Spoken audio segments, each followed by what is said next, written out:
वाह, what A beauty. दिल में उतर जाओ, रानी बना के रखूंगा, वरना जान ले लूंगा। I love you. हाँ या ना? Not at all. कुत्ते को कितने भी महंगे कपड़े पहना दो, वो शेर कभी नहीं बन सकता। सही बोली। चल तुझे 7 दिन की मोहलत देता हूँ, डोली में बैठने के लिए तैयार हो जाओ, वरना अर्थी उठने में देर नहीं लगेगी। बाप की ताकत पर अकड़ ठीक नहीं होती है, कुछ ताकत अपनी भी पैदा कर लो, शायद कोई लड़की पट जाए। और जहां तक रही मेरी बात, मैं तो अपना जूता भी तुम्हारे सर पे ना रखूं।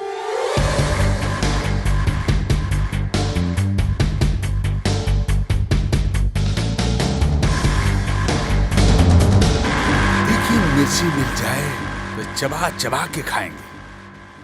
चूल्हा जलाने वाली नहीं, हम पे हुक्म चलाने वाली चाहिए।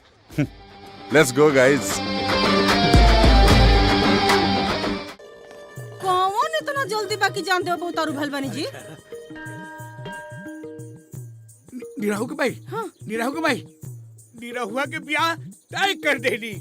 हाँ अरे भौजी, खानदानो ऐसन कि बस नाम सुन के सिट्टी पिट्टी गुम हो जाए। वक्रतुंड महाकाय सूर्यकोटि समप्रभा। जजमान परिवार कैसा लागल? इनमें पंडियो जी के बहुत बड़ी योगदान बा।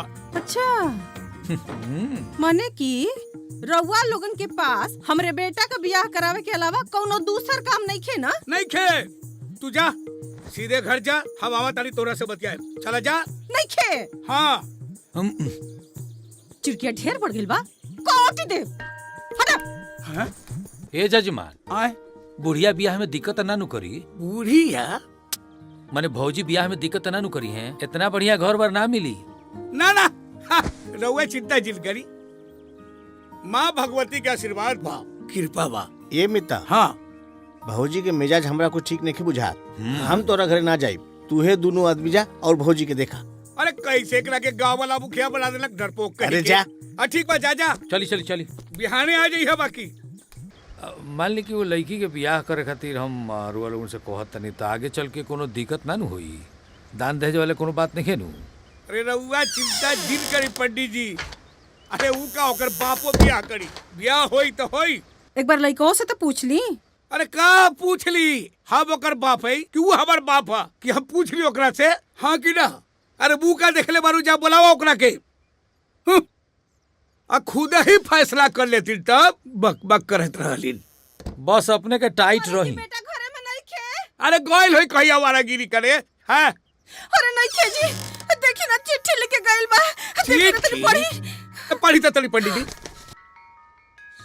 शादी करे से पहले ओकरा से पूछ लेहल जाला जेकरा शादी करे के बा। आ शादी तबले हम ना करे जले अपना पाँव पर खड़ा नहीं हो जात। और शादी के इतना जल्दी बा तो बाबूजी से कह दे माई कि खुदे शादी कर ले। हाँ? आई व्यवहार से तंग आके हम खुदे आत्महत्या करे जा रहल बानी, वो बड़का बगीचा। अरे रउआ सोचत का बानी जी, जाई हमार बेटा आत्महत्या करे गइल बाटे। अरे दुनिया का पहला आदमी बा कि मोरे की जगह बता के गइल बा। अरे जाई ना रउआ। हाँ, हम जात बानी, जात बानी। जाई ना। हाँ हाँ, रउआ। हम जात नहीं, जात नहीं। जाई। ससुर के नाती कही के। क्या करब? अरे लटके उठके से डराई लू, तब पेरवा काट जब ससुरा दबा के मर जाई, बुझलू? हाँ। अब लेकिन भौजी तू कुछू कह, हमार दक्षिणा तो फिक्स बा। वो कैसे भैया?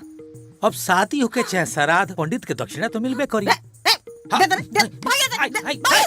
जी क्या करते?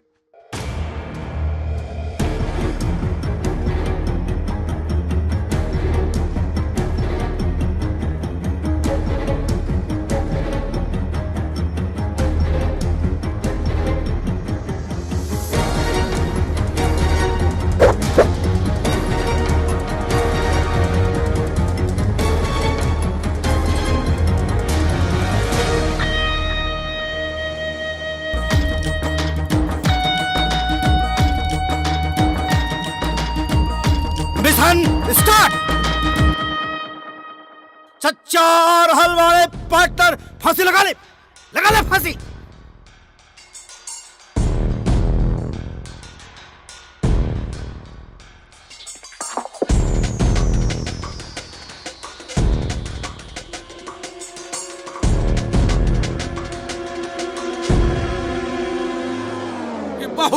दुख देले बा हमरा के। आज ससुरा के हमरा छोड़ा बहुत सतैले अरे बा हमरा जायदा। के ना। हाँ हाँ देखा जान देता। ससुरा जान देता है। चाचा चाचा देखा देखा देखा देखा जान देता। रुका रुका रुका रुका। ना बाबूजी, आज हमके मत रोका, आज हम जान दे दे। जल्दी फसरी लगाओ। लगाओ फसरी, जल्दी फसरी लगाओ। अगर ना लगेले नू तो पीरवा काट दे, ससुर वही में दबा के मर जाइबे। अरे रुका न मर्दे, बेटा नु बापन।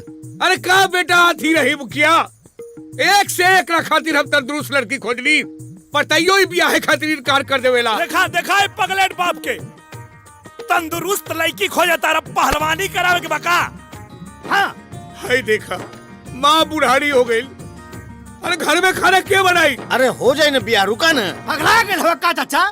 तोरे खाना के चिंता लागल हो, हमारे करे गाना के चिंता लागल हो। हाँ समझा। बुढ़ौतों के पता ना हो कि कितना प्रतिभावान लड़का हो। गाँव तो छोड़ दा, पूरे जवार के नाम रोशन करे वाला बा। हे चाचा, एक बेर तनी हमारी अखिया से देखा, देखो लड़का कितना ऊपर जाए वाला हो। बहुत ऊपर, बहुत ऊपर। ए बाबू, हाँ। एकरा तो आज ऊपर जाही के बा। एकदम बेटा तैयार हो जा, जल्दी।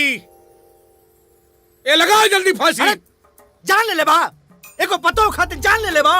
इतना प्रतिभावान लड़का एक बेर ओके स्टार बन जाएगा तो एक पतो तो छोड़ा, चार चार पतो वाला के तोरे घर में बैठा दे। अरे चुप सारे। अरे रुका रुका मर्दे, अस्थिर रहा। अरे रुका न मर्दे। तापमान हाई है और मौसम का मिजाज देखते हुए भगले में भलाई है। तुमको मरना है मर, हम चले अपना घर। ओके बाबा। नहीं तोड़े के काट दे, खुद मर दे के हम तोड़े के मारी। सारे अरे रुका न मर्दे। गलती हो गई, वो चढ़ाइले रहला खनवा हमके। बाबूजी गलती हो गई। अच्छा तू जा का बाबू अभी आकर ले बाबूजी। अरे रुका रुका न मर्दे। अरे वो लड़का न तो चुपचाप रहो। आज हम एकरा के छोड़ब ना, ये हमरा के बहुत तंग कइले बा। तू मरबे कि ना मरबे? ऐसे औलाद से बेऔलाद रहती मुखिया तो अच्छा रहे। अरे रुका।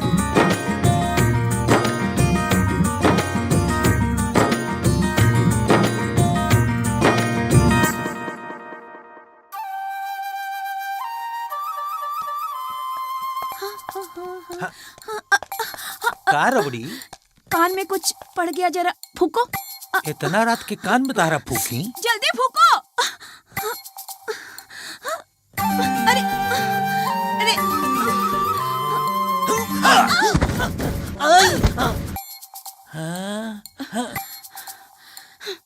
फूकने को बोला, चूमने को नहीं। तो फूकते रहो नहीं। हाँ अरे नाक में घुस गया। फूको। अरे चल, अरे अरे फूको जल्दी।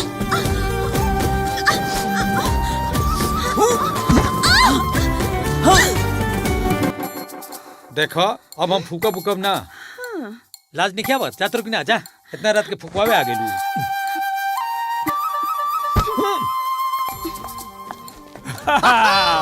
बाहर पंडित जी। अरे बुरी राम हो। पंडित जी तू मंदिर वंदिर छोड़ा, हाँ। सीधा बॉलीवुड ज्वाइन कर। अरे बाप रे, जवान बहुत चुम्मे के चुम्मा होत रहे। इमरान हाशमी के फेल कर दे तू। एकदम। कान में फूकत रहनी, चूमा चूमी ना करत रहनी। अच्छा तो हाई देखा, ई देखा, ई देखा ताकारम कान का भाई? बाप रे ई बाप। देखा। फूका थवा के चुमा थवा। ये जजमान, पूरा जजमान का जियान हो जाई। अच्छा एके डिलीट कर दिलोगी। अच्छा हाँ। ए पार्टनर, हाँ, उपाय बताओ कैसे डिलीट होई। तो चरित्रहीन पंडित जी, मामला एकदम सॉल्व हो जाई। समस्या ज्यादा ना बा, उपाय एक बतावत हिम तो के। हमारा पार्टनर के बियाह नहीं खे करे के। अब चाचा के तू कैसे मैनेज करबई, तोहार लुकआउट हमने के ना। हम चाचा के मैनेज कर दे। हाँ खाली हमारा जजमनिका के ध्यान रखिए। एकदम जजमेंट फोटो गई था। तू चिंता मत कर, बस तू अपन काम कर। एकदम चाचा के मैनेज कर हमार काम बा। करबो ना। पक्का? ए पार्टनर, इनकरा कान में फूका। इधर आइए। सुकुर सुंड भुकुर भुन।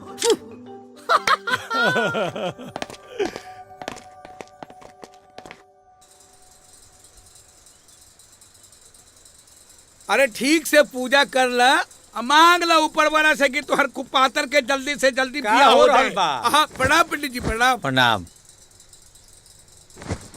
अब का सवेरे का शाम और कब कुंडली में नक्षत्र बदल जाई आदमी के हाथ में है ये नहीं खे।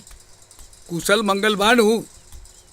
अब आपन दशा और दिशा तो दोनों ठीक नहीं खिलौकत हैं? रात नीरहू के कहाँ कुंडली चाहतनी? देखत रही। रात के 12 बजे ले देखनी सीधा शुक्र के प्रवेश बा। अभी ले जौन शादी ब्याह तय के लिए बनी सब कैंसिल करी। लड़का के फॉरेन यात्रा बुझाता। ई रहुआ का कहत हनी? ओकर बियाह विदेश में होई।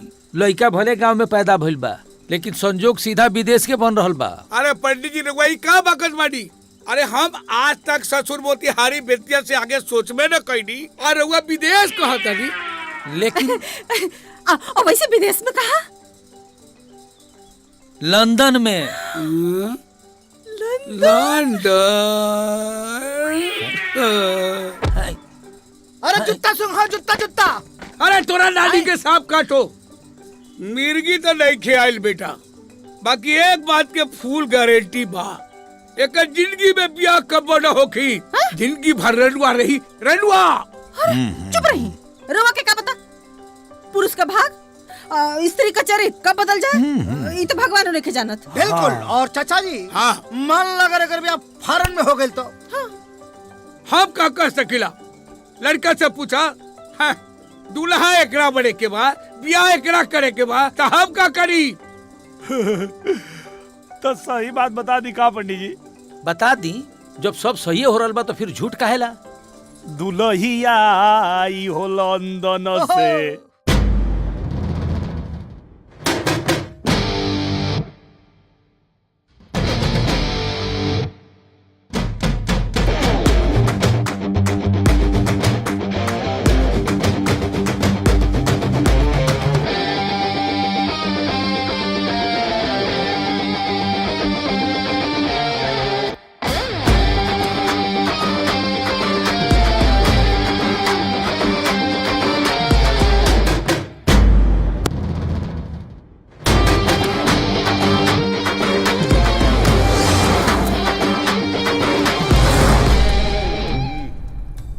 क्या बोला?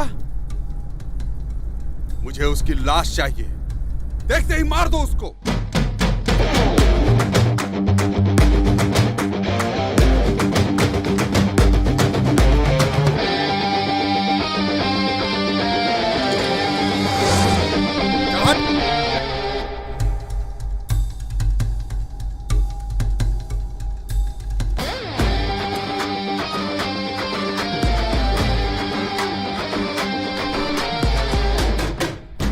Peter, stop. Stop. Guys, come on.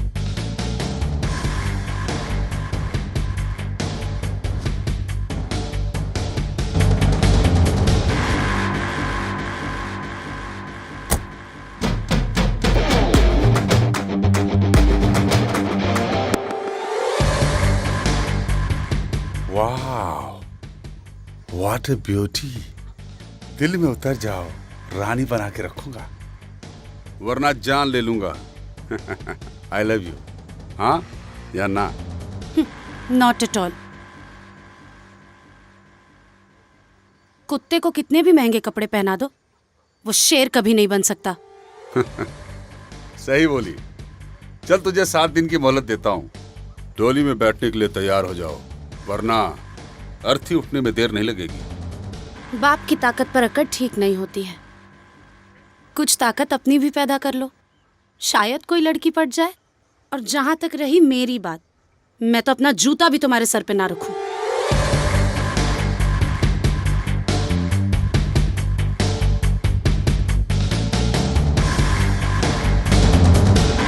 तीखी मिर्ची मिल जाए तो चबा चबा के खाएंगे।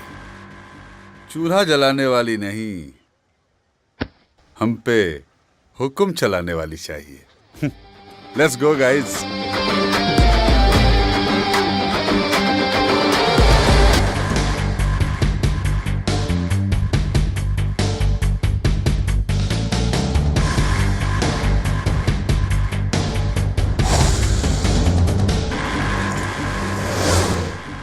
हम आपका बात सुन ले ली, लेकिन ब्याह शादी कोई लड़कन का खेल ना हो, और ये लड़की के भी पसंद आए के चाहिए, खाली हमरे कहे से ना हो जाए।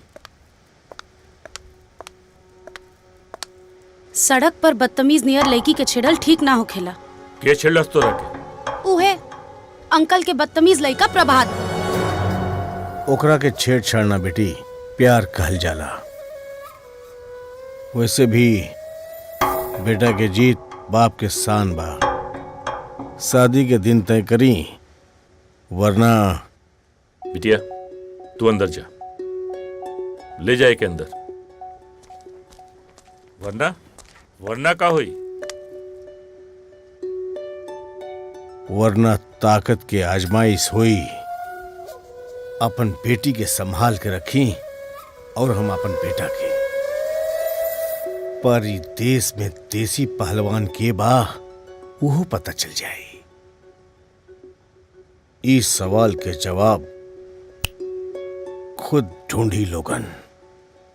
और वैसे भी हम कौनो भी सवाल के जवाब पहले निकाले ली और सवाल बाद में। शादी की तैयारी करी। जय राम जी की। और सुनी, शादी की तैयारी धूमधाम से होके के चाहिए।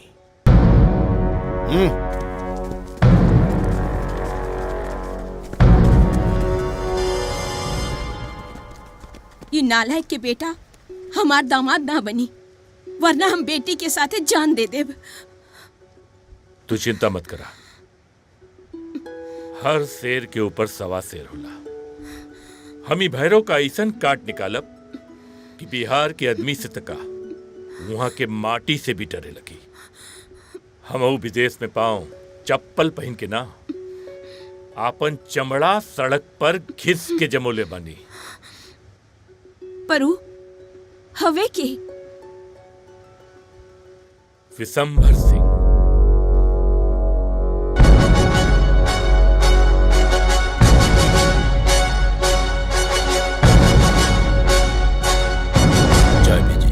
नमस्ते। हाँ तो चंद्रशेखर जी, आज सवेरे सवेरे कैसा आना हुआ? अब जिसकी बिटिया सयानी हो जाती है वो समय क्या देखेगा। बिटिया की फोटो दिए थे आपको, पर आपकी व्यस्तता के कारण कोई जवाब नहीं आया, इसीलिए हमने सोचा खुद ही चल के पूछ लें। नहीं, मेरे को कुछ ऑब्जेक्शन नहीं है, पसंद है। और हाँ, बेटे को भी पसंद है, बस माता जी के ऊपर। बोला ना बेटा। जी दादी। हमहो देखनी फोटो, हमरो पसंद आइल, लेकिन हमारे को शर्त बा। हाँ? शर्त? कैसन शर्त? हमरा लड़के में संस्कार आ संगीत देसी चाहिए। हम चाहता नहीं कि जब वो पतो बन के ई घर में आवस तो हर सुबह अपना संगीत से ये पूरा माहौल के देसी खुशबू से भर देस। आप तो बिल्कुल हमरे मुंहे का बात छीन ले ली। अरे हम हर साल 2 साल में एक बार अपने बिटिया के भारत जरूर भेजिला। अच्छा, काहे कि ओकर संस्कार और संगीत बिल्कुल देसी बनल रहे के चाहिए। बहुत सही, तब तो ठीक है बाबा बुआ। जब हम सब लोग खुशी से हाँ कर रहे हैं तो हम बहुत जल्दी माता जी को लेके आते हैं बेटी को देखने के लिए। जी, स्वागत है आपका। जी, लेकिन अगर वो भैरव सिंह बीच में आया तो? भैरव सिंह?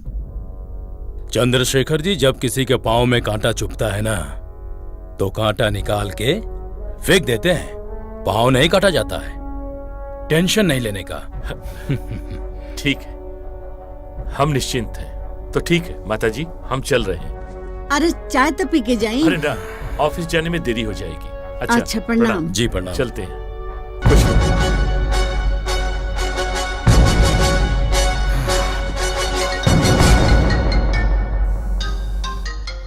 अरे चंद्रशेखर।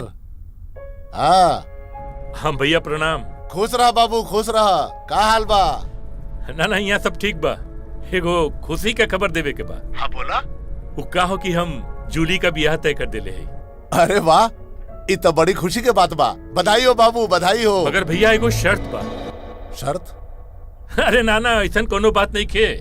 बस उ लड़का का दादी चाहत कि लड़की के भारतीय संस्कृति और परिवेश का, संगीत का सबकर अच्छा खासा जानकारी होए के चाहिए। तो हम यही लिए चाहते हैं कि जूली के थोड़ा दिन आपके पास भेज दे, ताकि थोड़ा सा वहाँ का संगीत सीख ले और थोड़ा रहन सहन सीख ले, संस्कार सीख ले, और का रहे के तो यही जबा ना। अरे ई कौन बड़ बात बा हो, ओकरा के 1 महीना खातिर जब भेज दा, सब कुछ सिखा दे। ठीक बा भैया, ठीक बा। तो हम ओकर सब तैयारी करके आपके फोन करत थे। अच्छा अच्छा, आवेदा आवेदा। ठीक बा, घर पे सबके प्रणाम। खुश रहा। अच्छा, फोन रखत है भैया। ठीक बा, ठीक बा। जियत रहा। केकर फोन रहल हा जे रउआ इतना खुश हो गई नी? अरे चंद्रशेखर के फोन रहे। जूली बिटिया गाँव आ रहल बिया। जायदाद में हिस्सा लेवे के?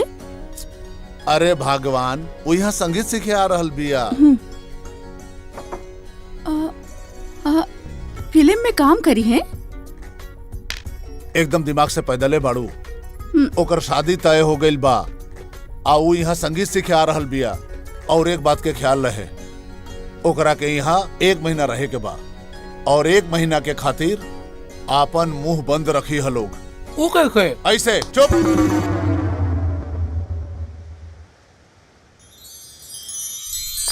हाँ, ये बात तो सही बा। हाँ हाँ ला, जूली तो आ गई। हाँ। जूली बिटिया। जी पापा। तनी यार आवा ना। बिटिया, तू इंडिया जाए का तैयारी करा। इंडिया काहे? सवाल नहीं। देखा कहो कि अगर भैरव और प्रभात से पीछा छुड़ावे के हो, तब बिशंभर सिंह के परिवार से बढ़िया परिवार हमनी के लंदन में ना मिली। लेकिन पापा, वो प्रभात से डरे के का जरूरत बा? डर ना बेटी, डर ना। हमनी की इज्जत का सवाल बा। वैसे भी विशंभर के परिवार के तू अच्छी तरह से जाने लो। बस वो लोगन का एक गो डिमांड बा कि उनके परिवार के होके वाली बहू के संस्कार, संगीत, दोनों में भारतीय परंपरा होवे के चाहिए। पर डैडी, अभी हमके बिया। तोहार बाबूजी सही कहता नहीं बेटी।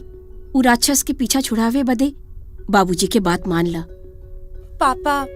अरे बेटी, हम तो हर दुश्मन है का हैं? जौन भी सोचब तोरा भला के लिए सोचब। ठीक बन बेटा। अरे ज्यादा सोचे मत, जाए का तैयारी करा।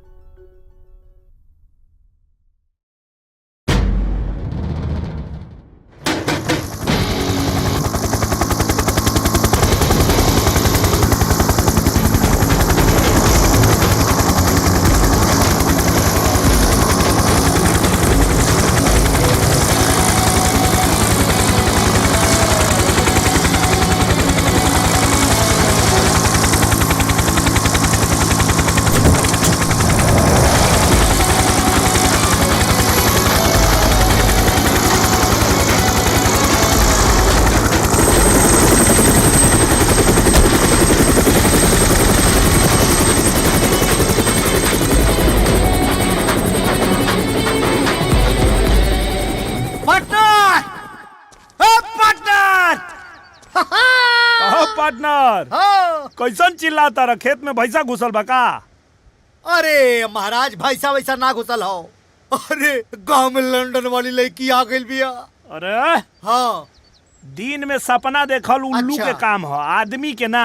तहरी आँख से ना देखनिया, अपनी आँख से देख क्या बतानी। भुवर भुवर बार और गोर बदन, अब बदन पे काम का पड़ा।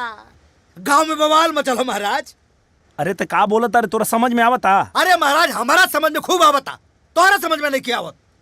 अरे मर्दे, बाबू साहब का भतीजी जवन लंदन वाली बिया गांव में आ गई बिया, और गांव जवार में हंगामा मचल हो महाराज। तोहरा विश्वास नहीं की हो तो चल के देख लो। कहाँ रे? अरे रबड़िया की ब्यूटी पार्लरवा में।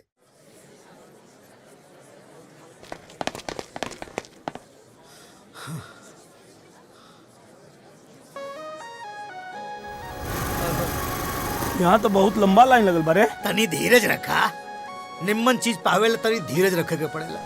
हाँ।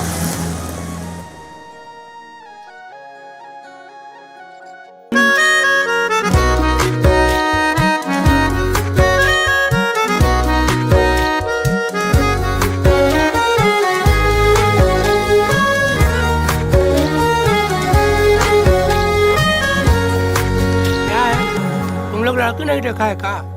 अरे देसी के विदेशी कहता रे। अरे यार पता न कैसे बदल गई, समझ में नहीं खे आवत। एकदम भगचोनहर है। कहो न रहू। अरे भोला बाबू नमस्कार। ये हमार भगनी बानी डूली, आज लंदन से आई है। अच्छा सही? हाँ, इनकरा के गाना सिखाओ के बाद अब तो से अच्छा के सिखाई। अच्छा तब एक काम करी, इनकरा के आज लेके हमरे प्रोग्राम में आई, हमरो के तो पता चले ई गाना सीखे लायक बाड़ी की ना। अच्छा तो हुआ के? ओहो ई हम जस्टिन बीबर हुए। उ चड्डी दिखा के पैसा कमाला और हमनी के प्रोग्राम दिखा के। फिर तो देखे के पड़ी कितना दम बा ई जस्टिन बीबर में। हाँ? बोला बाबू आज इनकरा के प्रोग्राम में लेके आई, आखिर इनकरो पता चले कि चाहिए ना देसी विदेशी में का अंतर होला। हाँ सही बात है। ठीक बा। ओके पार्टनर। हाँ पंडित जी की बात सही हुई का रे? तो मैंने हम दोस्ती हूँ, पंडित जी बताओ नहीं, पंडित जी से जाके पूछा।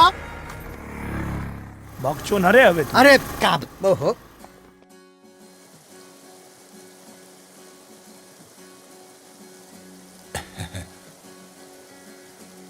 तोहरा के रूप में देख के जी खुश हो गई बिटिया। और टीचर भी मिल गया। और का साथे साथे संगीत के पढ़ाई भी शुरू। जूली बिटिया एकदम बदल गई बिया। और ना तक का। ए भोला एगो फोटो खींच के चंद्रशेखर के भेज दा, उहो देखते रह जाई। एमे तो हमारा चेहरा आवत है।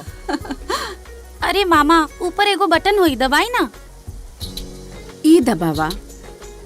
हाँ मुस्कुरावा।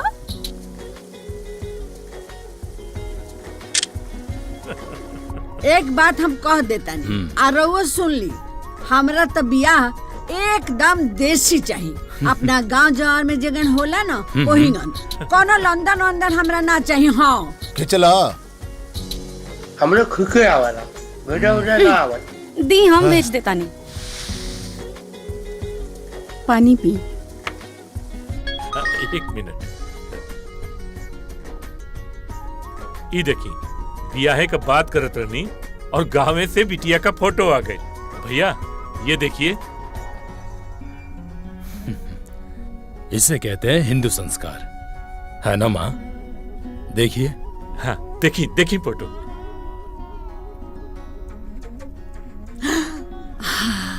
अरे ई तो बड़ा नु निमन लड़की बिया। ए बबुआ हमरा तो ये पतो चाहिए, ई लड़की जेकरा घर में जाई वहाँ तो दिन दुगुना रात चौगुना उन्नति हुई। और बउआ के जल्दी बियाह करो। चंद्रशेखर जी जल्दी से हमारी बहू को बुला लीजिएगा। जी जरूर। ठीक बा। हम जाके अब ये सब हाँ, तैयारी हाँ, में लग जाते हैं। एकदम तैयारी करें। प्रणाम भैया जी, प्रणाम। प्रणाम प्रणाम। अरे अब तो खुश हो ना माँ? हाँ बाबू हम तो बड़ी खुश बानी। एकदम बुझाता जैसे हमरा भारत देश में हम चल गए। पार्टनर अगर तो ऐसा ही मेहनत करत रहले नु हाँ। तो वो दिन दूर नहीं खे जब हम तो के सिनेमा लाइन में पहुंचा दे। का बात कर? यस देख तो के ते पता बटवे किया कि लड़की फुल इम्प्रेस भी है। हाँ? बस बाबू हाथ जोड़तानी कि ते अपन दिमाग मत लगाई है। अच्छा कहे से कि जब ते अपन दिमाग लगावे ले तो कुछ न कुछ गुड़ गोबर जरूर होला। तो के ते मालूम हो कि है नीचेवा से लेके ऊपर तक हमारा दिमाग है। हाँ। है दिमाग के लगावे का काम हमार। हाँ। तोर काम खाली अपना गायकी पे ध्यान दो। ठीक। ओके ओके। ओके माई कहाँ डूबल रहा लोग हैं? अरे माई गृह लक्ष्मी लावे के तैयारी हो रहा बा। अच्छा हे माई हमके तो लागे तो पंडितवा के बात सही हो जाई। सुना हाँ ओ पोंगा पंडित में ना तोरे चच्चा के भरोसा होई, हमारा के ना। हे माई ऐसन बात नहीं खे, उ लागत पंडित जी के बात एकदम सही है। सचो सच्चो।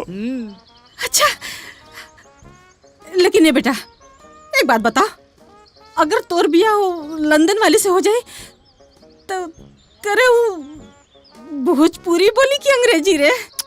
ए चिंता मत करा, उ खाली लंदन में रहल बिया, ओकर पूरा संस्कार भोजपुरी वाला है। अच्छा अच्छा तब ठीक बा। माई अगर एक बार लुग्गा पहन के घूंघट निकाल के तोरा सामने आ गई नू तो तोर करेजा जुड़ा जाई। अच्छा तब ठीक बा। अरे का बात हो रहल बा जी? अरे एकरा के लंदन वाली लड़की मिल गई जी। हाँ? अरे ये क्या निकले सा? का मिल गई? एक बात और, मिलल हो गई तू तो भागत ना। कहीं वो चंद्रशेखर के बिटिया तो नहीं खे? अरे मुखिया एक बात सुन ल, जब आँखी से देखा तब ये बोलल करा, न तो गांव के सारा लोग तोहरा के पगली कही पगली। ठीक बा, हमरा के हमरा बेटा पर भरोसा बा, बुझाइल। आ एक बात और सुन ली, आज से खाना पानी चाहे ना तो अंग्रेजी सीख ली। हाय देखा, अरे जवानी में हम पढ़बे ना कैली, अब बुढ़ौती में इंग्लिश पढ़ी अंग्रेजी। अब सीख ला मीता, न तो बाद में गड़बड़ हो जाई। अब ओके ओके ओके। या ठीक है ठीक है। सुना, हमनी के दोनों आयल बाड़ी घूम के टूटी। का टूटी? तेरी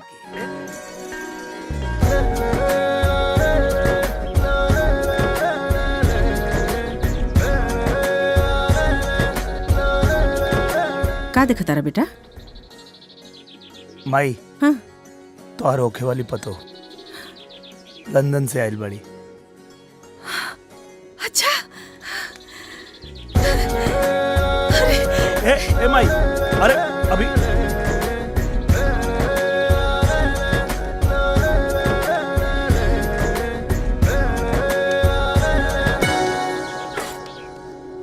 बड़ी सुंदर बिया हमरा बेटा को पसंद।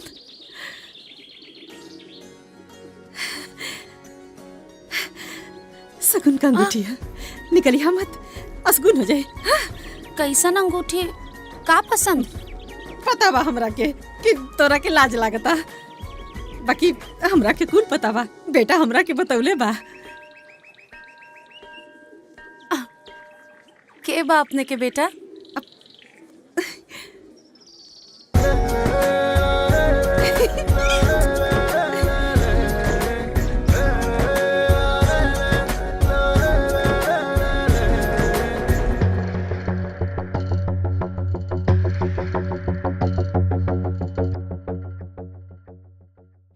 दिल तो करता है कस के थप्पड़ मारी।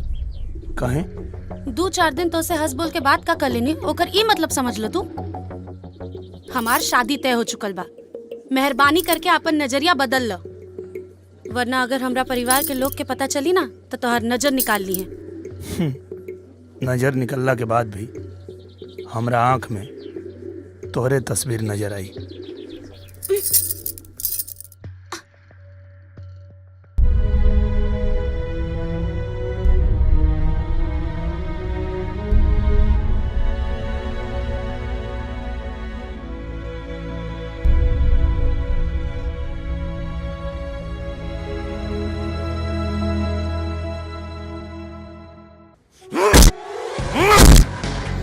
जूली को इंडिया गए इतना दिन हो गया, तू मुझे अब आके बता रहा है? उसकी वजह से रातों की नींद और दिन का चैन खो गया।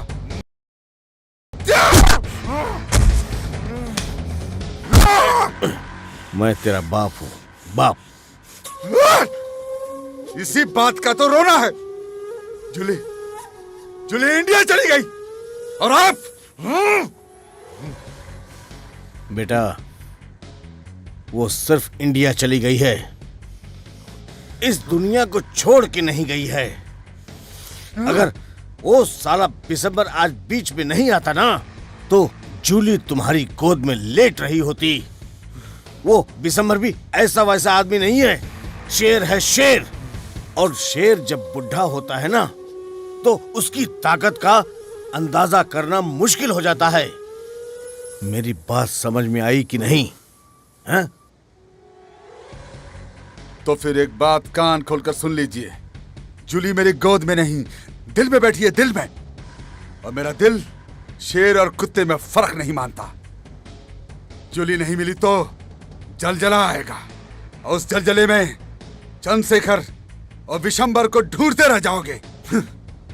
ये मेरा धमकी नहीं, फैसला है।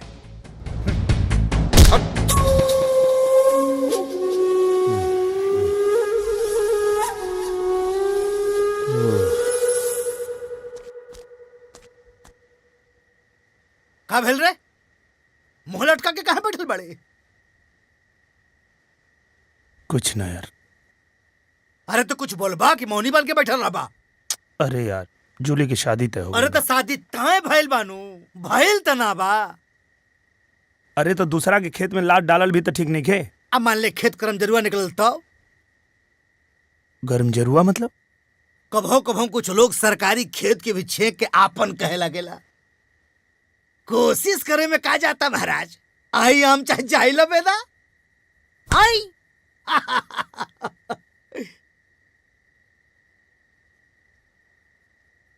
बिना आहट के आंखों से दिल में उतरते हो तुम, खुदा कसम क्या लाजवाब इश्क करते हो तुम। अरे सरवाई का करता रे? अबे झंडू तोरा के ना ओकरा के कहता नहीं। ओके, चलाओ भाई। ओके। हाँ।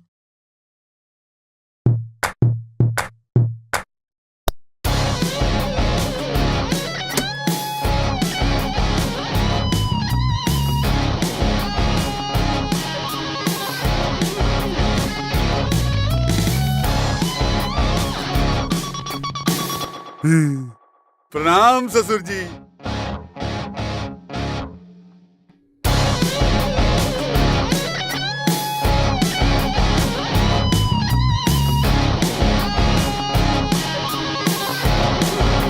मैंने प्रणाम किया और आपने आशीर्वाद भी नहीं दिया। तू यहाँ का करे आलूआ?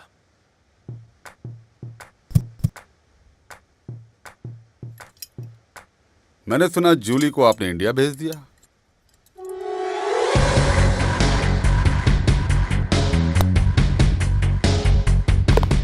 जूली हमार बेटी हिया, हम ओके इंडिया भेजी या लंदन में रखी? तो से मतलब? वो मेरी जान है। और आपको क्या लगता है उसको मुझसे बचा पाएंगे? हम अपने बिटिया के तो से बचा भी ले और तो से अच्छा लड़का से होकर बियाह करके भी दिखाई।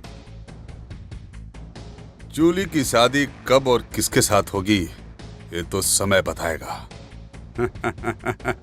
ससुर जी।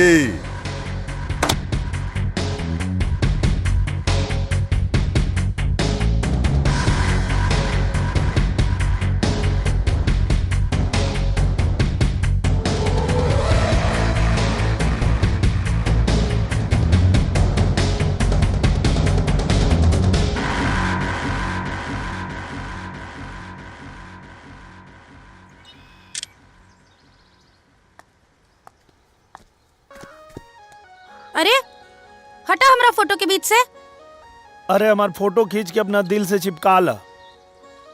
तो आके पता नहीं खे तू बहुत जल्दीबाजी कर रहल बाड़ू। कैसन जल्दीबाजी? बियाह के। अरे मैडम हमरा कुंडली में लिखल बा भगवान लंदन से तोरा के हमरे खातिर यहाँ भेजले बाड़े। सपना रात में देखल जाला, दिन में ना। तू हमार सपना जरूर देख सकेला, बाकी हमरा के पा ना सकेला। जैसे वो हेलीकॉप्टर के देख रहल बाड़ा, ओकरा के सिर्फ देख सकल जाला, बाकी पकड़ल ना जा सकेला।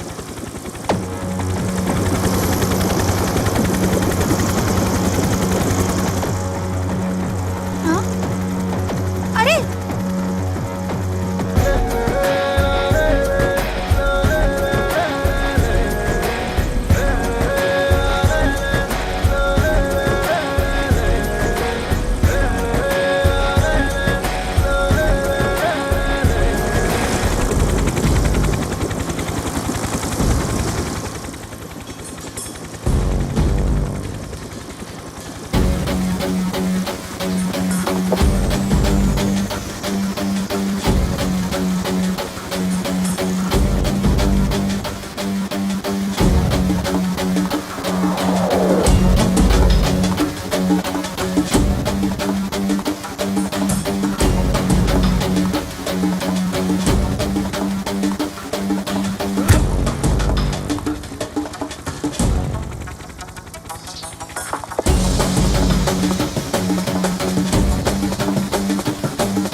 हमसे सच में बहुत बड़ गलती हो गई। तो सही कहत रहला, इस दुनिया में हमके तो से ज्यादा केहू प्यार न कर सकेला। प्लीज बाहर आ जा, प्लीज। हमके भी तोरा से अपन दिल के बात कहे के, please. I love you. I love you.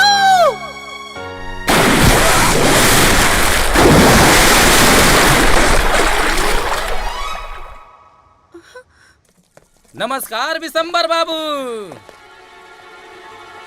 अरे बिटिया के शादी तय भी कल हैला और अपना चाहने वाला के न्योता भी ना दिहला। ये तो बहुत गलत बात बा।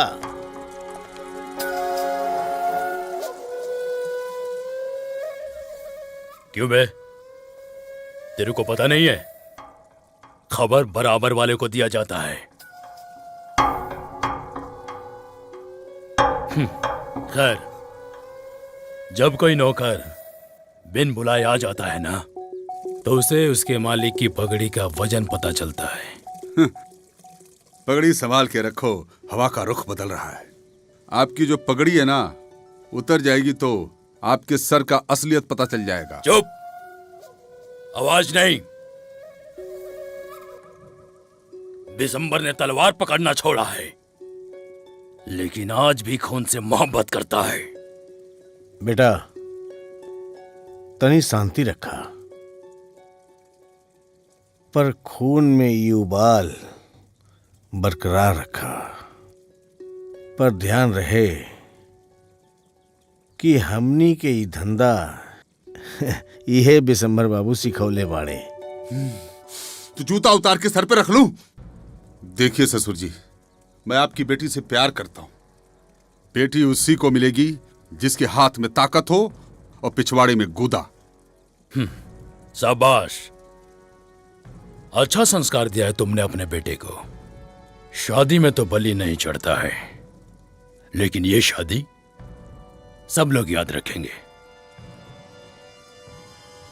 क्योंकि ये शादी में जानवर का नहीं, आदमी का बलि चढ़ेगा।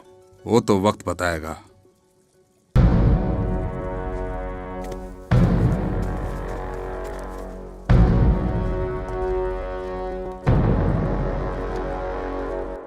इच्छा पूर्ति माई के साक्षी मान के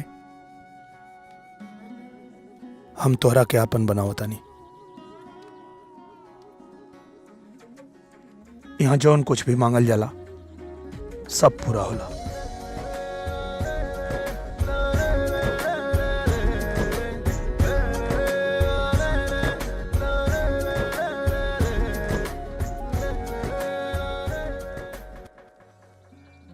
का मंगलू है? जब पूरा हो जाए ओकरा बाद बताइब। तू भी अपना खातिर कुछ मांगला। हम का मांगी? जब माई हमके बिना मंगले ही सब कुछ दे देले बाड़ी। आगे का करे के बा? समय पे छोड़ दा। समय हमने के जीवन के कोनो न कोनो किनारा पे जरूर लगाई। मिलन होखे या जुदाई, तोहार स्नेह हमेशा याद रही।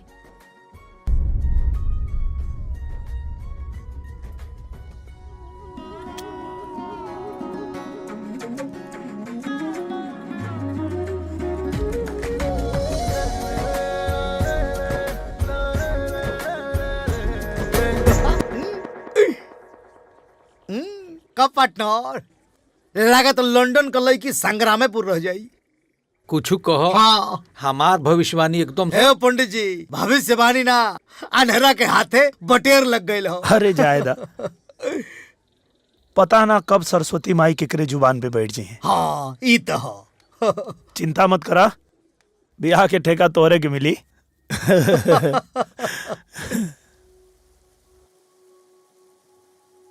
हर बात के झूठ मान सकीला, बाकी अपना आंख से देखल चीज यकीन करे पर मजबूर करता।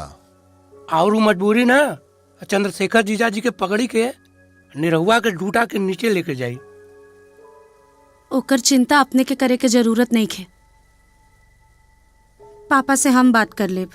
लेकिन ओकरा से पहले एक बार चंद्रशेखर के जान और ओकरा सम्मान के बारे में जरूर सोची है जूली।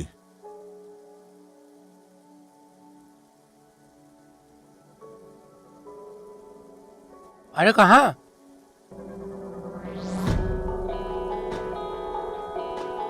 सामान बांधे।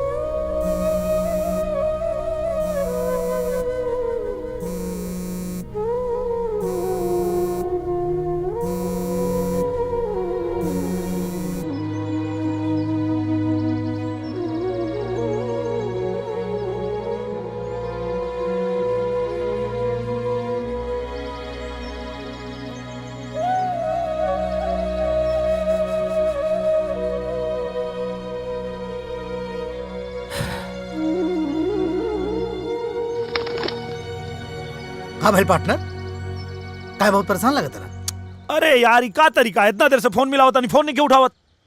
कौनो बात ना, हो सकता है नेटवर्क प्रॉब्लम हो तो बिजी लगाओ, फिर से लगाओ, एक बार और लगा ला। अरे कब से तो लगावता नहीं। तो कौनो बात ना, एक काम करा, तू एक काम करा, मैसेज दे दा। कब को मोबाइल नेटवर्क में ना होला हमारा, तू इतना टेंशन काहे लेता रहो? मैसेज करता, जब नेटवर्क में ही है तो मैसेज मिल जाएगी। करा।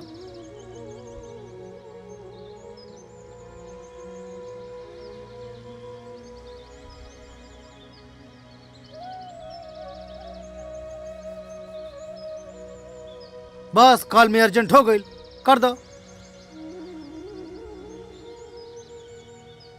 अब इतना टेंशन मत ला महाराज तुम।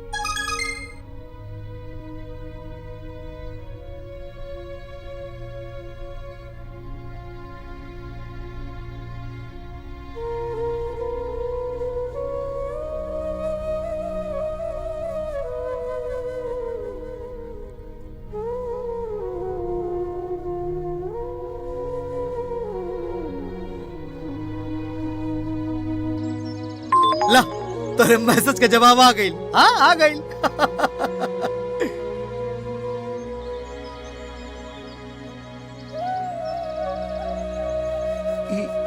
ई कहा यार? ये कैसे हो सकेला महाराज?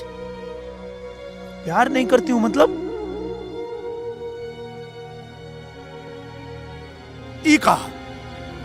टेंशन मत ला।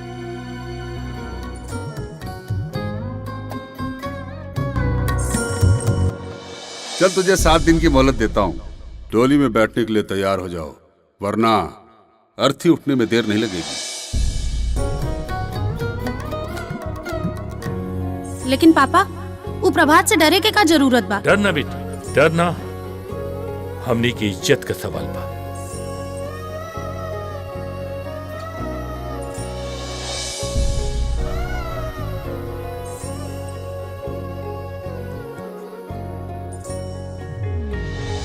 सकुन का अंगूठिया निकली हम मत, अस्कुन हो जाए। हाँ?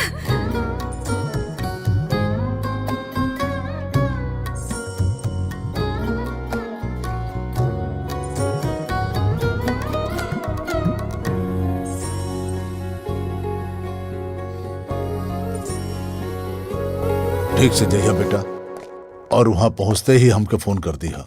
बड़ा खुशी भई रहे।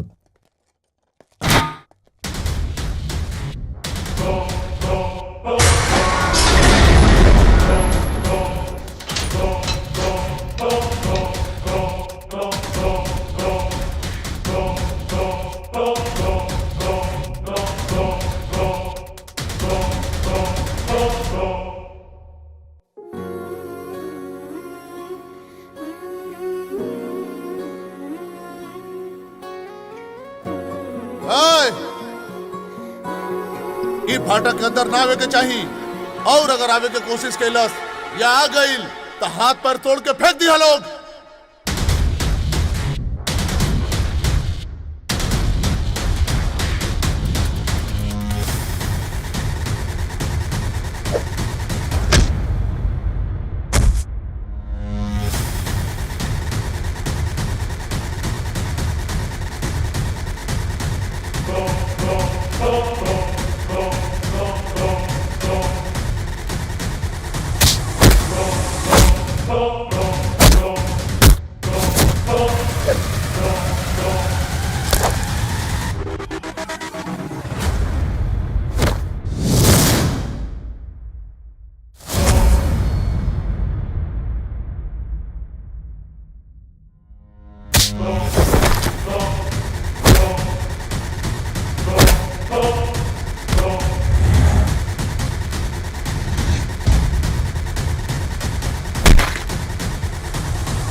भोला एकरा के दरवाजा के पता नहीं खे। अगर ये अंदर आ गई ना तो हम जीजा जी के दिल से बाहर जा मारे के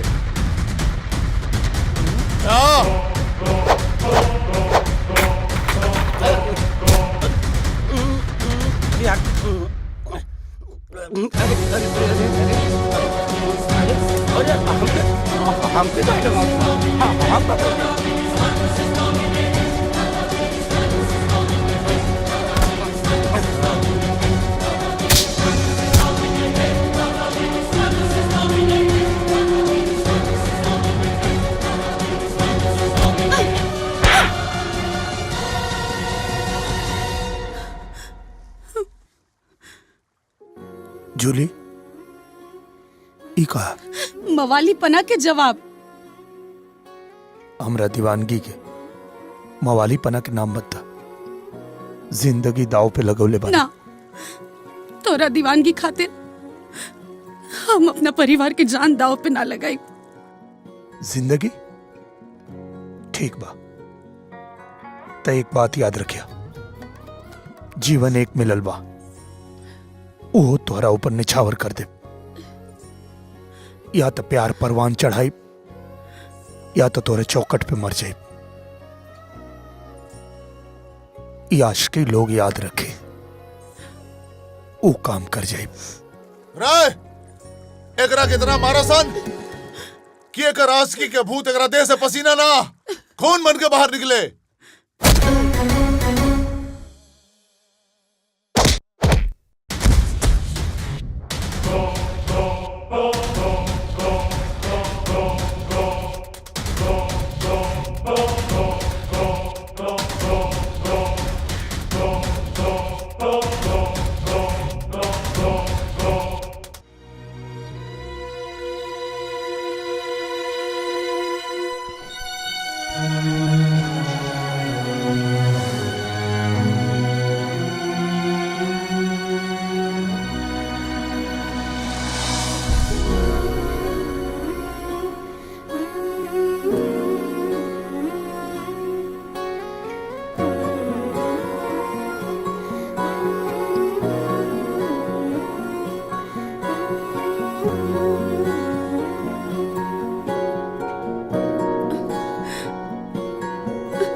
का करी तोहरे बिना मने न लगत रहे तो अपना बेटी के लंदन वापस ले जाए खातिर आ गई नहीं।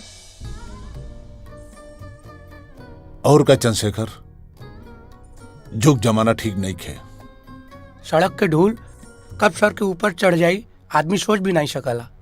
कोई का सोच हमरे सोच के ऊपर हावी होखे ये हमरा के बर्दाश्त नहीं खे, फिर चाहे वो हमार देश होखे चाहे होकर संस्कृति। लेकिन पापा हमार तो मन करता कि हम यहीं जे रुक जाएं। धूल धक्कड़ गरीबी और गंदगी से जंग लड़के 30 साल पहले ही देश छोड़ के हम बाहर चल गल रहनी। पता ना पापा, लेकिन हमके तो लागेला कि यहाँ के माटी में बहुत ताकत है। इतने दिन में अपने के बेटी के बदल के रख देलस।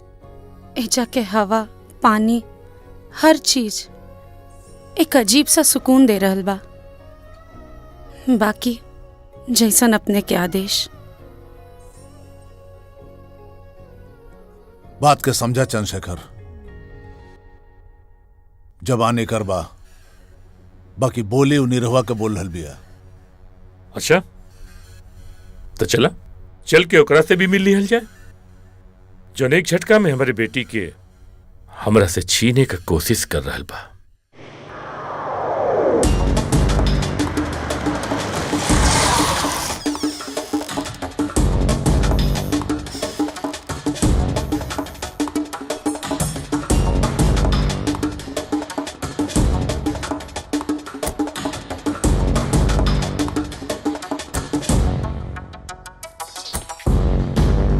अरे प्रणाम प्रणाम चंद्रशेखर बाबू। प्रणाम। आई आई आई आई बैठी बैठी। हाँ। चंद्रशेखर बाबू रउआ कब आई? आए के तो न रहे बाकी अपने के बेटा बुलवा लेलस। अच्छा अच्छा अच्छा। बिटिया का ब्याह तय कर दिले बानी, वही का न्योता देवे खातिर आए। जी अच्छा भैया जरूर आए। हाँ। 7 समंदर पार लंदन। और हाँ, वहाँ साइकिल से ना हवाई जहाज से जाए के पड़ेला। अरे नहीं रहो के भाई, ये लंदन कहाँ बा हो? हमारा बेटा के हाथ के लकीर में लड़किया वजह से ना होतिया है? पंडित जी ना कहले रहला। हाँ। हाँ। इन न्योता स्वीकार कर ली हम। हाँ। अगर एगो अपाहिज के बाप कहलाए का शौक होके तो जरूर कर ली। और हाँ, अपना बेटा के दुल्हा देखे के अगर इतना शौक बा तो ओकरा के घोड़ी पे चढ़ा के उतार लो। काहे कि हमार दामाद घोड़ी पर ना शेर पर चढ़ कर आई। अरे तो हमरा बेटा से बढ़िया दामाद तरुआ लोगन के मिलबे न करी जी। हाँ। अरे लड़कइया में उ मगरमच्छ के न धले रहे और जवानी में शेरनी के का जी। हाँ। अभी विश्वास होखे न तो रउआ लोग जाके पटना के चिड़ियाघर में पूछ ली। हाँ। औरत का लिहाज न होत ना तो राखी लगा के जबान खींच लेती। हमरा के भी बचपन से शेर के कुत्ता बनावे का बहुत अरमान बा, लागत हो अब पूरा हो जाए। और एक धमकी या हिदायत न समझी, चीख से यहां से लेके लंदन तक एगो रस्सी बन जाई। चलो तनी बकीर आप लोगन के बर्ची, लेकिन यह जरूर है ना। चलो भैया।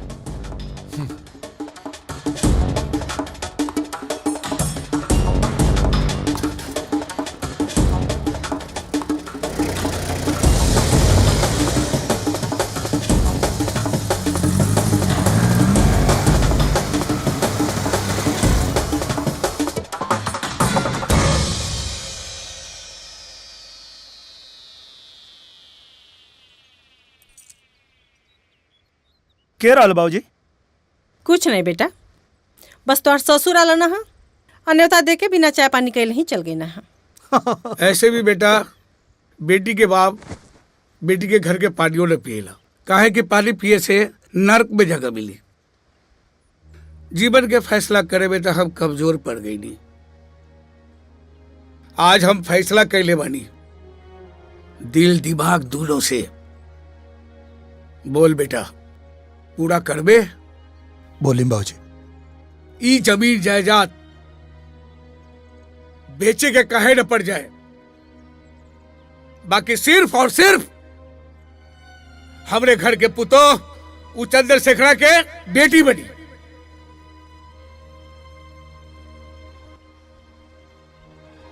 अब बता दे ओकरा के कि लंदन कोनो 7 समंदर पार ना निरहुआ के घर के पिछवाड़े बसला, जवन दरवाजा से नहीं खिड़की से लौकला। हाँ पार्टनर चलो बोलो लंदन।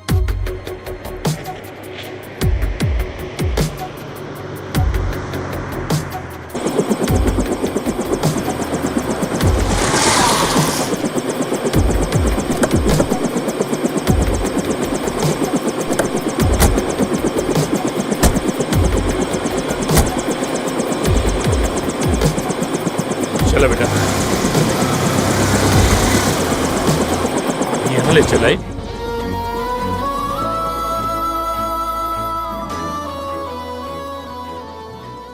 हमरे बेटी के दिल आयल भी तेगो नचनिया पर। अरे शुक्र मनाओ कि इंडिया में बढ़े, नहीं तो लंदन में अब तक तोर बोटी काट के कुत्तन के खिला देती। शुक्र तू मनावा कि इंडिया में बाड़ा, ना तो कहीं लंदन रही तो पूरा लंदन हिला देले रहती। सपना रात में देखल जाला, दिन में ना। अरे भूल के भी लंदन का रुख मत ली है, वरना बस एक बार रास्ता मिल जाए, एक कदम में तुहार लंदन नाप दे। अरे रास्ता भी हमरे जैसे लोग बनावेला, तोरे जैसे ना।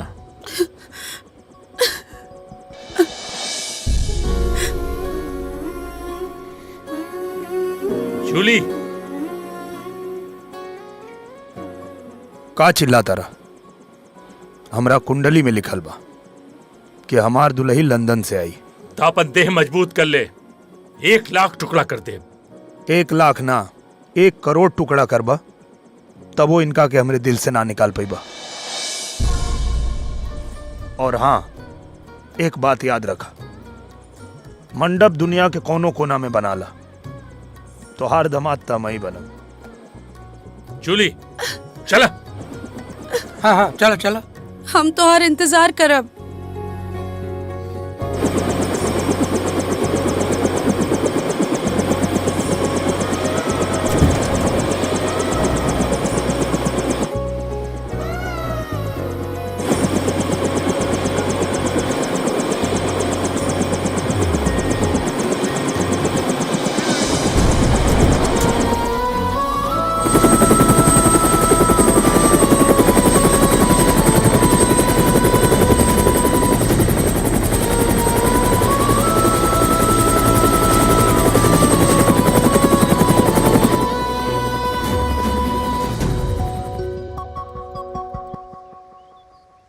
टोटल 225 बराती हुई।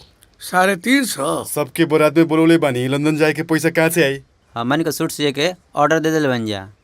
नीरव भैया, हमनी सब बाराते चलबे करब सोन। सब जाई कैसे? पार्टनर बताई। बताओ। अरे तो मन करे के का हो? कपड़ा लगता है एकदम कर्रम मार के साफ सुथरा करके, पहले बस में, फिर नाव में, एकरे बाद लंदन में, ओकरा बाद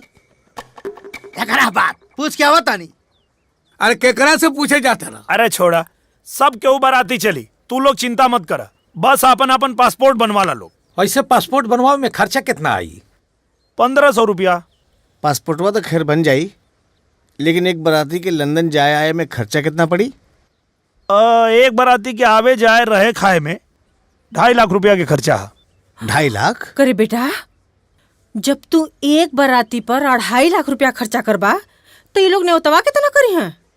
अरे हाँ तो मुखिया जी बात ही अरे सब कहाँ गई मुखिया हो?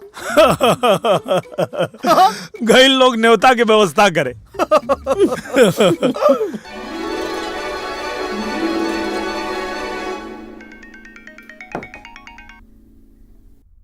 हाँ भैया प्रणाम। खुश रहा बाबू, सब हालचाल ठीक बा। और सुना, अरे आवाज में तनी बुलंदी लावा हो। और बिटिया के शादी आराम से करा जी। कि वो सब वीजा पासपोर्ट में अझुराइल बढ़न सन। अरे भोला अपना आंख से देख के हमरा के बतौले। और वैसे हम बताई ना कि लंदन कोनो जोश के बल पर ना, पैसा के बल पे जाला। आई है उन्हें सबके पास नहीं खे। हाँ भैया, अरे अगर यही तरह सोच के हर आदमी 7 समुंदर पार कर लेत ना, तो गांव का हर आदमी लंदन में ना हो। ठीक बा भैया, ठीक बा, प्रणाम। खुश रहा। का बात भइल? तुहार लड़की के आशिक के हवा निकल गई। बेटी, अब तोहू सपना भूल के हकीकत पे जिया, आपन नई जिंदगी शुरू करे के कोशिश करा। वो कहो न कि हकीकत और सपना में बहुत फर्क होला। हकीकत ही लंदन बा और सपना गांव। एकदम सही कहानी है पापा, लेकिन अपना बेटी के एक बात याद रखे, माँ बाप के बस औलाद के पैदा करे के अधिकार होखेला, भाग्य लिखे के ना। और हाँ, हम एगो मर्द से प्यार कैले बानी, कौनो ना मर्द से ना। बेटी,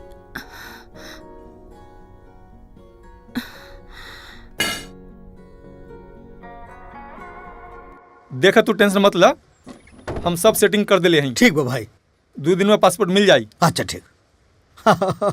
ठीक। हाँ, एक मिनट।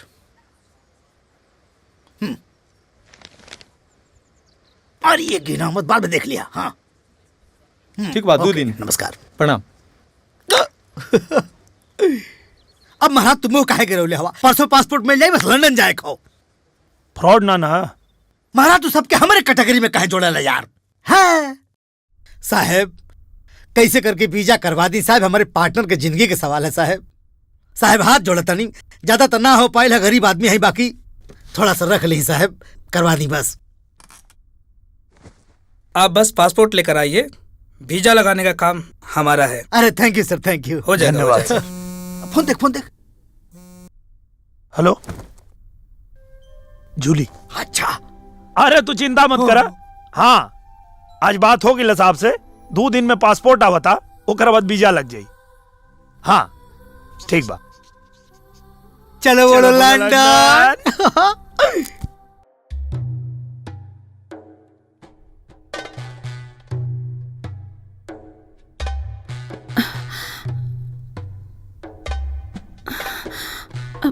का भाई? कुछ ना। दम रख दा।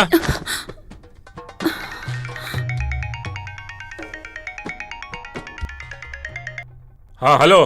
हाँ जीजा जी प्रणाम। बोला बोला का भाई? अरे पासपोर्ट हमारा हाथ में आ गई बा। अच्छा सच में? आप बेफिक्र होकर शादी करी। चला ये तो ठीक भाई। अब वो लंदन कब्बो न पहुंच पाई।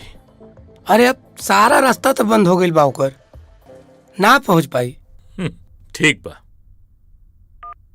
पार्टनर चलो बोलो लंदन कि पूरे लंदन ठुमक। अरे यार।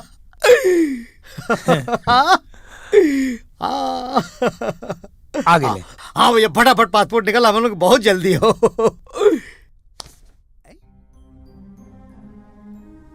ये कहा? देखिए हम हाथ जोड़त हई, आपके हुआ से पासपोर्ट बनवा ली, ये हमसे ना हो सकेगा, माफ करिए। पागल आदमी हो, है? बड़ा बेदिन में हो तो देखा था का कहा था? बेदिन हूं ना, बेदिन तू हवा। सेटिंग हो गई। ये सेटिंग भैला। अरे मर्दे हम तो तेरे ऊपर विश्वास का नहीं है पार्टनर, है? अरे मर्दे धोखा देहलस है पार्टनर, सुना हो? है?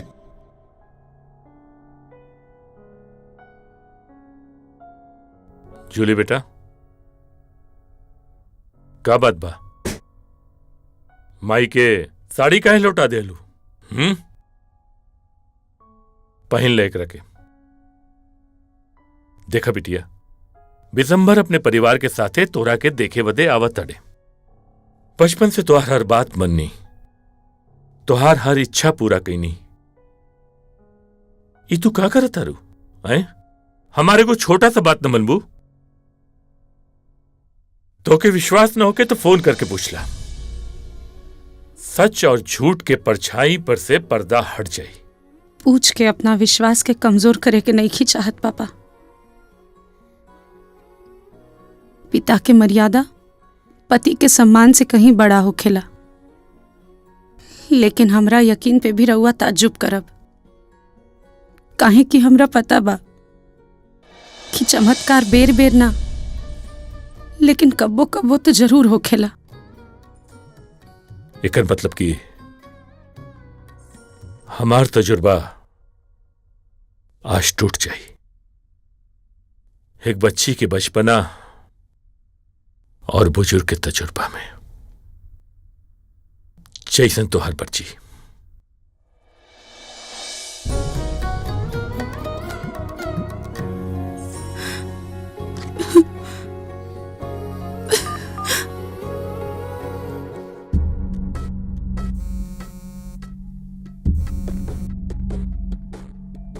हेलो हेलो निरहू, हम लखन बोला तनी।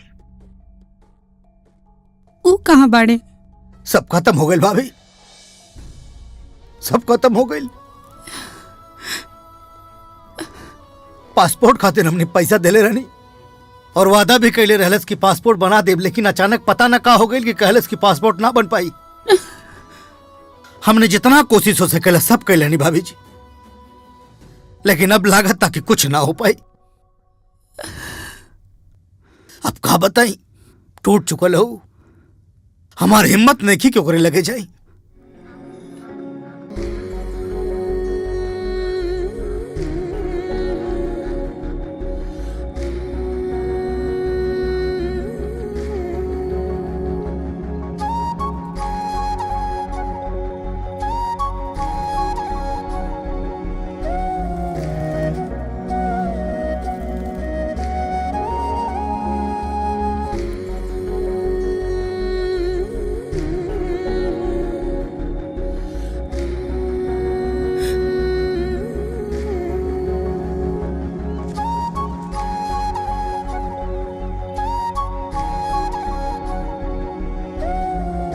जूली बिटिया, घर में बिना बताए चले लू। देखा बिटिया, जॉन भी भैला बुकरा के भुला दे और एगो नया जिंदगी शुरू करा। हम तो हर बिया यहाँ बहुत धूमधाम से करब। पूरा लंदन देखी, निरहुआ अभी धरती पर ना आ पाई। ये बात अपने दिमाग में अच्छा से बैठा ला। देखा जूली, बहुत मुश्किल से अपना देश से इतना दूर आके हम इज्जत कमैले बानी, और अपन इज्जत बचावे खातिर हम तो हर जान भी ले सकीला।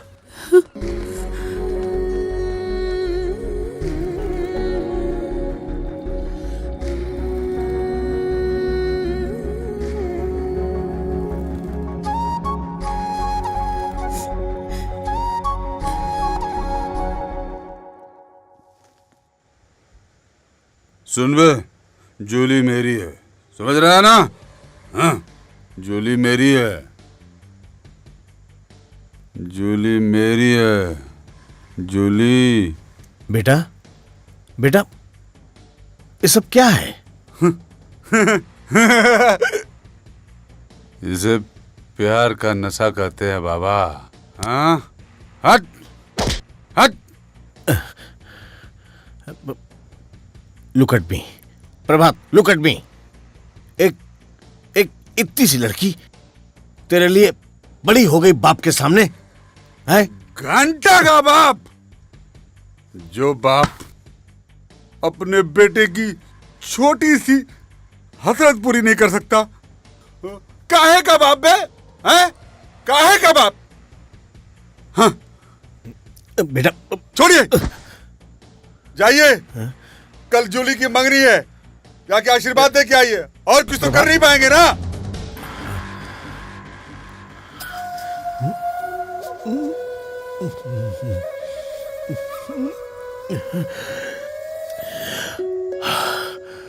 गो गो।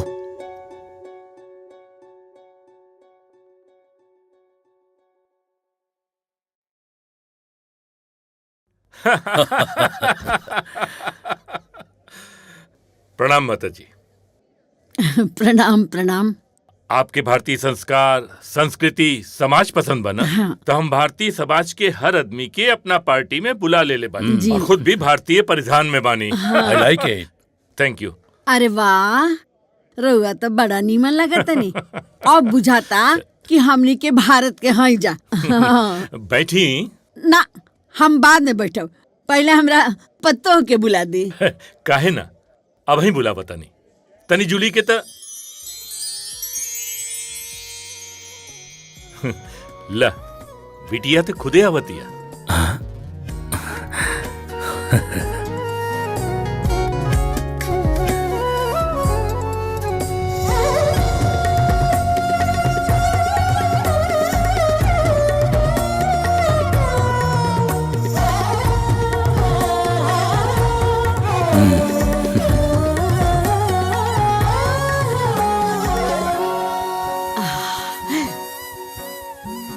इ त लक्ष्मी सरस्वती के रूप लागतिया। बड़ी सुंदर बिया हमार बिटिया।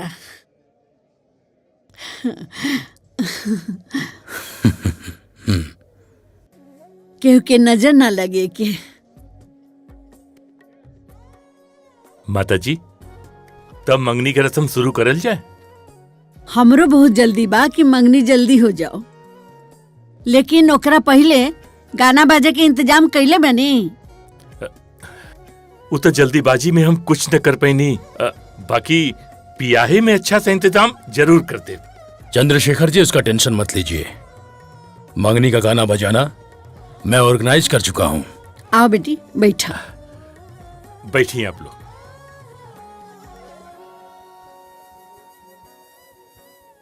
बैठा बाबू, बैठा।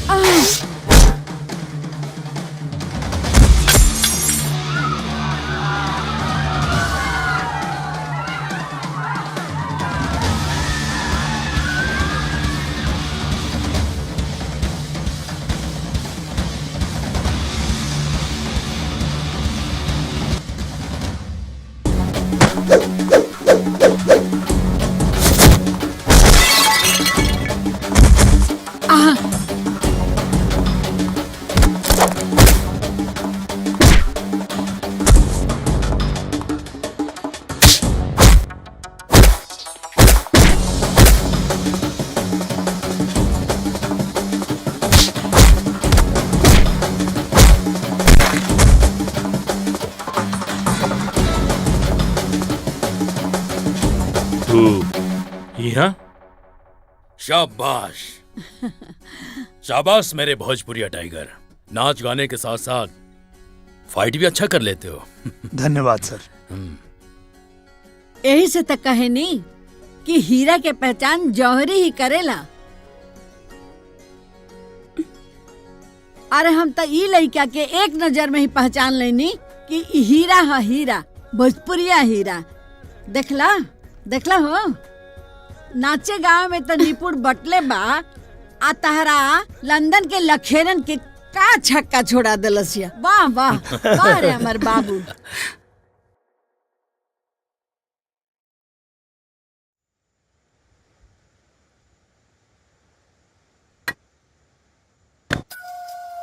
डैड, मैंने सुना है कि आपने जूली पर अटैक करवाया। बोल दीजिए डैड, ये न्यूज़ गलत है। देख बेटा,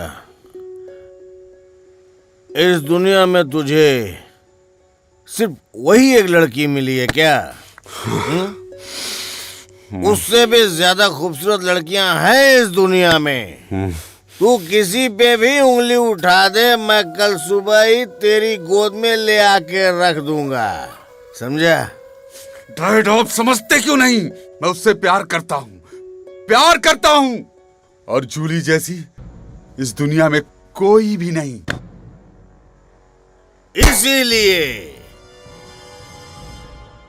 इसीलिए उसका जिंदा रहना खटकता है मुझे। आज तो उसे उस गवैये ने बचा लिया, लेकिन कल कौन बचाएगा उसे, हैं? मतलब? डैड, मतलब क्या है? डैड, अभी आपने क्या बोला? डैड, बोलिए डैड, अभी आपने क्या बोला? मुझे ऐसा मजाक पसंद नहीं है डैड, बोलिए। ये मजाक था ना? तो वो गुंडे आपके थे, जूली को मारने भेजे थे ना? डैड, जूली मेरी जिंदगी है डैड। डैड, नहीं बेटा, उसकी मौत के बाद तेरी असली जिंदगी शुरू होगी। देख, एक बेटे की खुशी उसके बाप से ज्यादा कौन जानेगा? कौन जानेगा? और एक बात सुन, अब उसे कोई बचा नहीं पाएगा, यहाँ तक भगवान भी नहीं। सुना तू? भगवान भी नहीं बचा पाएगा।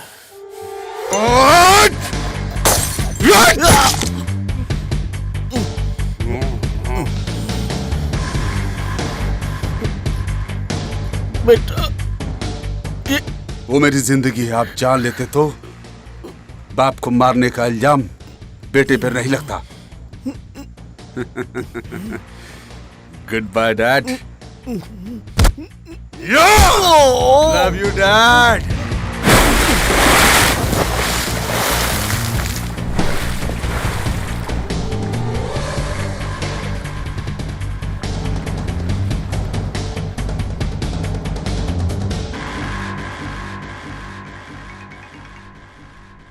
हेलो जीजा जी प्रणाम। प्रणाम राहे तो बोला। एगो छोटा सा काम तू लोग न कर पैला हैं? इतना पैसा भेजी ला यहाँ से हर महीने हम तो बहुत कोशिश कैले रहनी है, कैसे पहुंच गल वहाँ? तो कैसे यहाँ आ गई और आइल ताइल घरे तक पहुंच गई। पूरे समाज पे हमारी इज्जत का ऐसी तैसी कर देलस। अरे हम तो बहुत प्रयास कैले रहनी है जीजा जी। का कोशिश कर ला तो यहाँ तक आ कैसे गई? ठीक बा, अब हमके जौन समझ में आई ना हम करब। रखा फोन। सरवा कैसे पहुंच गए?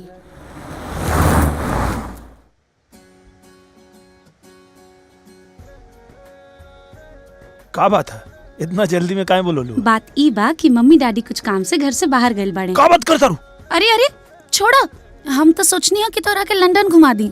नो अच्छा,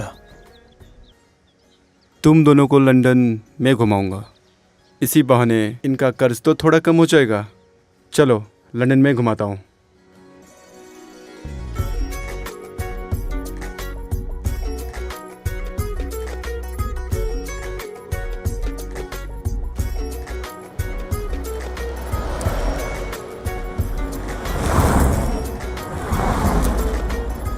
देखो सामने रानी महल है और ए रोड से सीधा जाओगे तो आगे थेम्स रिवर है।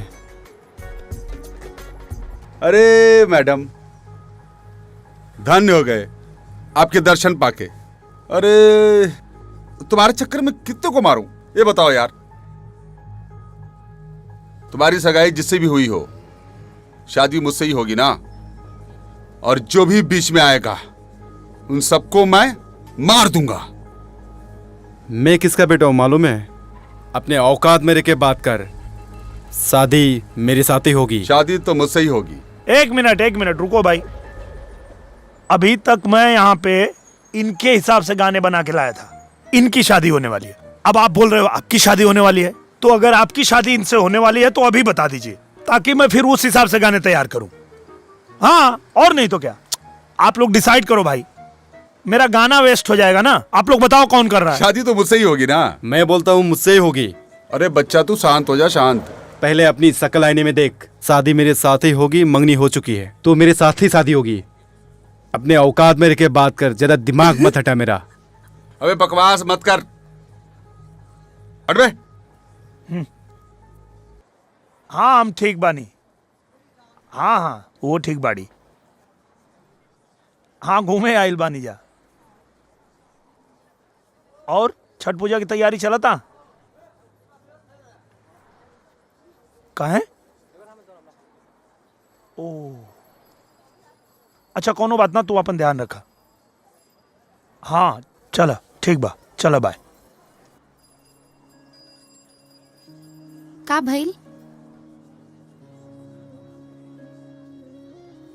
छठ पूजा आ रहा बा और माई कहत रही है कि ए बार ना कर पाई है। डॉक्टर मना के लिए बा भूखे के। पहला बार ऐसन बा कि हमारा घर में छठ नहीं के होत। चलो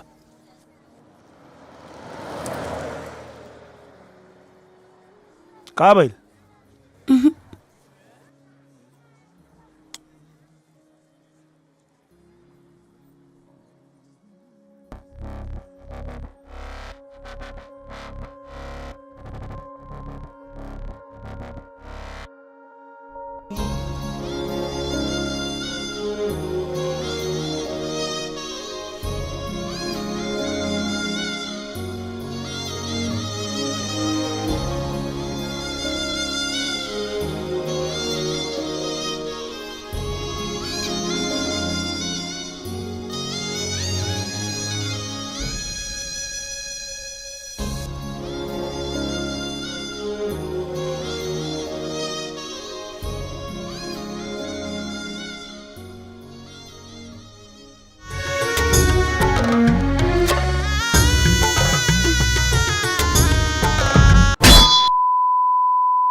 बेटा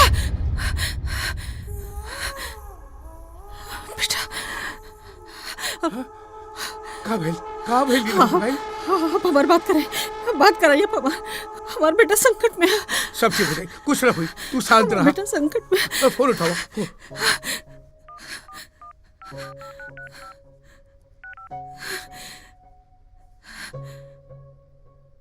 फिर से लगाओ।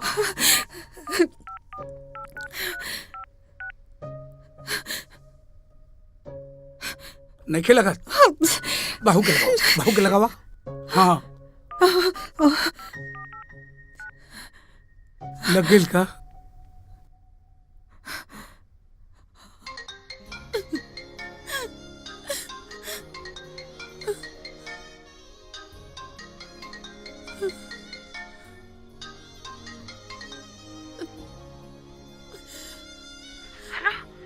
हेलो।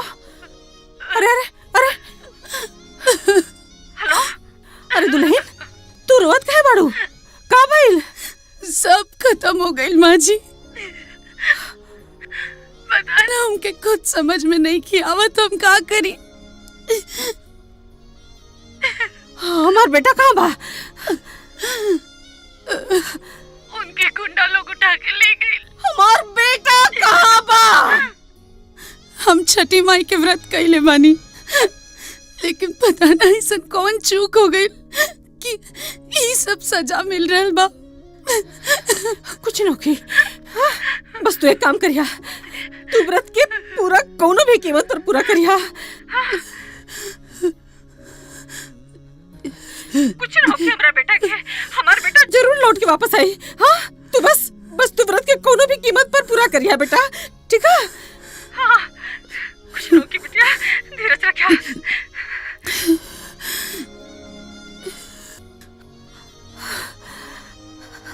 का भइल? हाँ,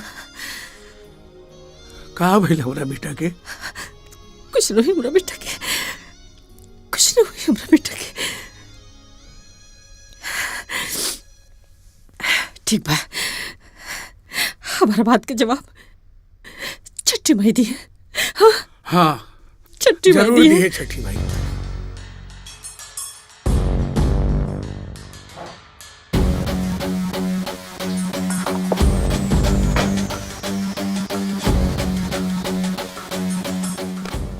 हाँ तो बेटा, उस लड़की के बारे में सोचने से पहले एक बार तो पता करता कि उसकी शादी किसके घर में होने वाली है।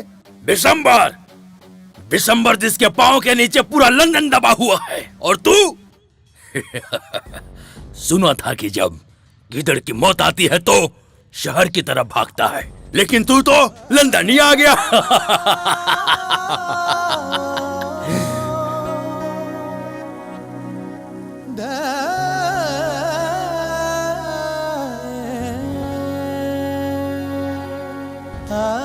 बबुआ, ये बिहार नहीं लंदन है, लंदन, समझा?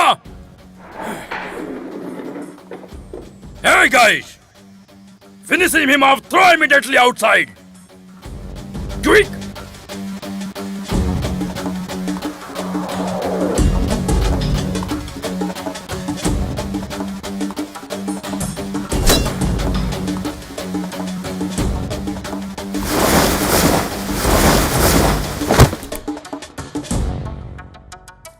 Hey, you good for nothing, fellas! Finish him off!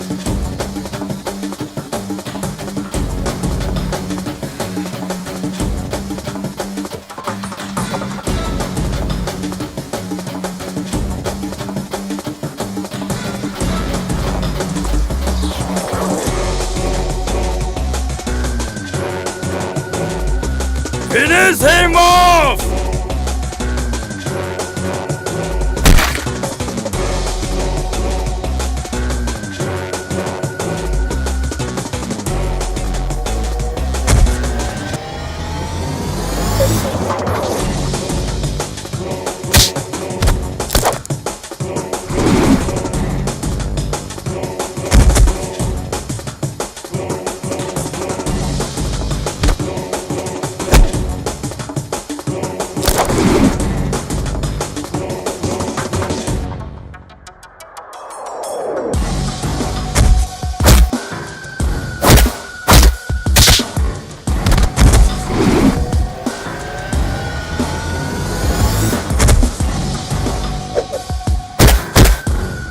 Come on, you bastard!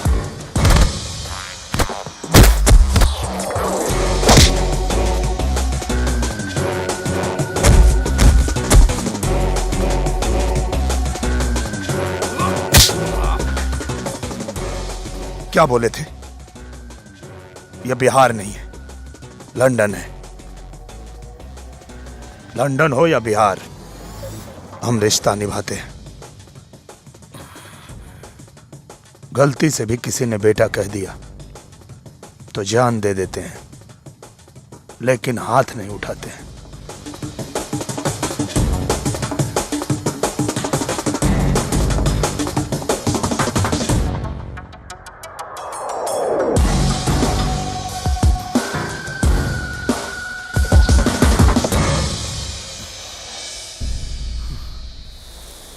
हे छठी मैया, जौन अरग हमरा पति के देवे के चाहिए मजबूरी में हम दे रहल बानी। हमरे सुहाग के रक्षा करियो माई।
मैंने तुझको पहले ही बोला था, तू मेरी जान है, उसको मरना पड़ेगा। Guys, kill him and bring her back.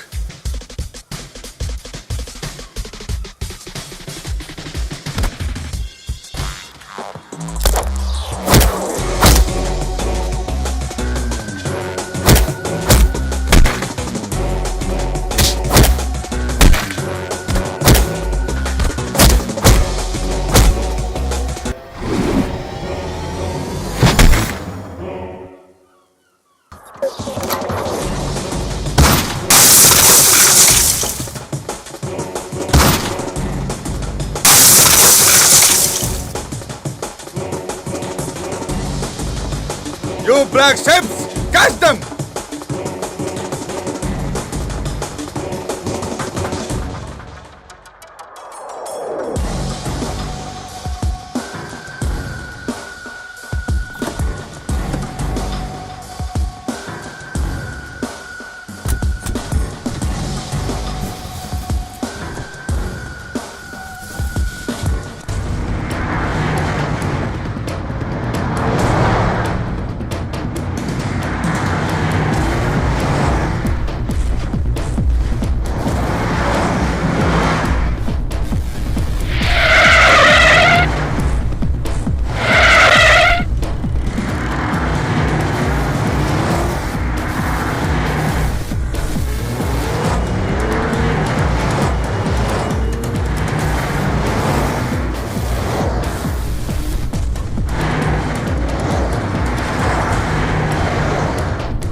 तुझे क्या लगता है ये तुम्हारा बिहार है?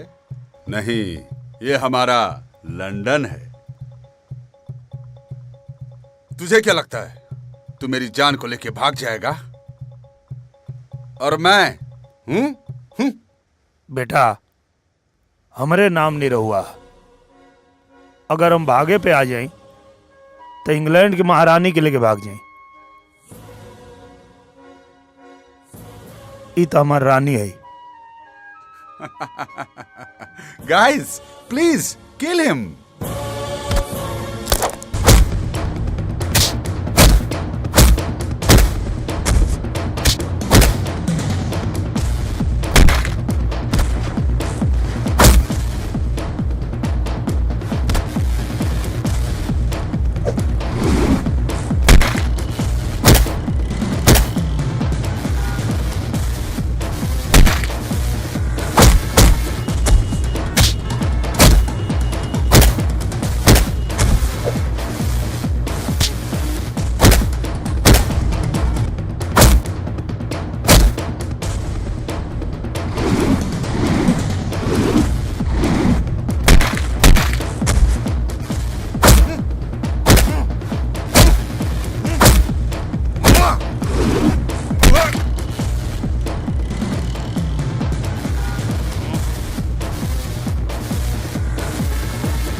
रउआ अपन इज्जत खातिर हमके मार भी सकेनी ना, तो इनकरा पहले रउआ के हमके मारे के पड़ी।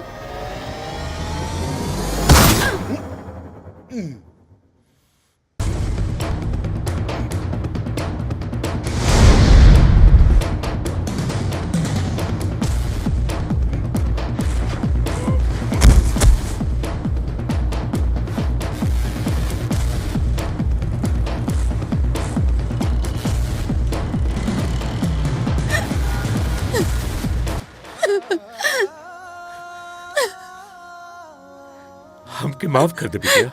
ना पापा। अरे कोई बाप अपने बेटी की मार सकेला का? आवा बेटा, आवा, हम तो हार भी गुनाहगार है, तो हमके माफ कर दा। चलिए आवा निरहुआ,